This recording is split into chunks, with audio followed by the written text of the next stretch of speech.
Day sa inyo mga boss. Ngayon meron tayo ditong installation ng Bi-LED projector ng Keyon Sonra dito po sa unit ni client na Isuzu D-Max. Ayan po. Po yung 3 inches diameter ng Keyon Sonra. Ito po ang top of the line. Bagong version ito, tricolor. 100% po plug and play po. Dito sa salpaka na po, wala pong binago sa harness o wiring ng ating unit. Ayan po ang output, yellow, low beam, high beam. Ayan po. So tricolor, ang gagawin lang on, off, change color yan, white. May high beam rin, off and on, combination. Ayan po. So Keyon Sonra. And also, si client ay nagpa-upgrade ng kanyang head unit. Ayan po. Front, rear, and left and right. Ayan po, no? Ito po ang ating camera sa front. Matibay po ang pagkakamount niyan. Hindi po siya natatanggal, hindi naaalog.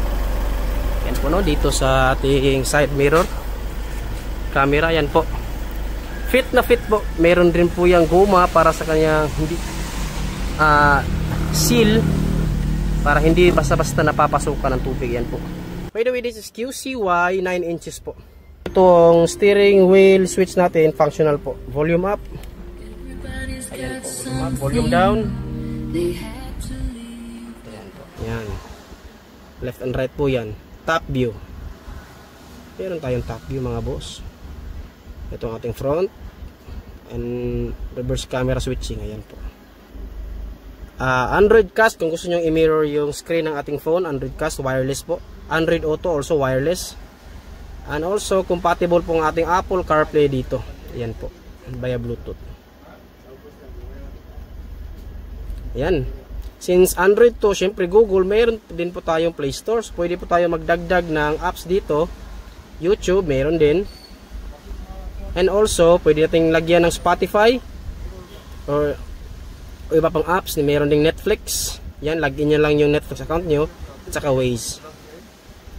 Ayan po, no.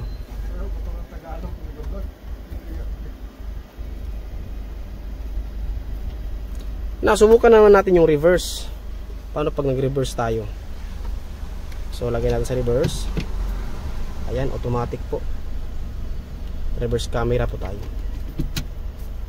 Park. Reverse. Pag nag-reverse tayo, kusa po yung lalabas yung reverse camera natin, makikita po natin reverse. Pag umaatras na yung sasakyan, nagre-reverse po siya. Park. Park. Ayan po, QCY Android head unit 9 inches po yan. Available po dito sa Andre Auto Accessories. Ayan po mga boss, sa mga gustong magpa-install, mag-avail ng ating mga services at mga products dito sa aming shop, mag-message lang po kayo sa aming FB page or bumisita sa aming shop mismo. Mga boss, located po tayo dito sa Diversion Road, Baraopol, Misamis Oriental. Ayan po,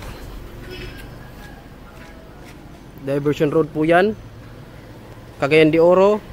Malapit po kami sa Wilcon Depot, kasunod ng Wilcon, Petron, and then Andre Auto Accessories po. Yan ba aming signage. Kung galing naman kayong Upol papuntang Cagayan de Oro, so makikita nyo ito, signage namin, Andre's Auto Accessories. So Don Shell and then Andre Auto Accessories po. Ayan po, peace. Chrome, ayan po, si Chrome, yan, fully functional po, mayroon ng internet. Google Map, ayan po. Kailangan mong sign in. Back muna. Skip natin. Ayan po. So, ayan po, accurate na accurate. Andito po tayo ngayon sa location. Ayan po, Baraopol. Ayan. Next is YouTube. Ayan po. Ayan po, YouTube natin. Ayan po, working po yan. Again, yung ating steering wheel switch, gumagana po. Volume up. Volume down. Ayan. Another app na po tayo, Netflix. So, kailangan na po i-login yung Netflix account nyo para makapanood na kayo ng movies dito. So, ayan po, sa mga gustong magpa-install, message na po kayo sa amin or mag-visit sa aming shop, Andre's Auto Accessories. Located po tayo sa Diversion Road, Baraopol, Misamis Oriental. Malapit lang po sa Wilcon Depot, ang aming shop. Ayan po. Peace.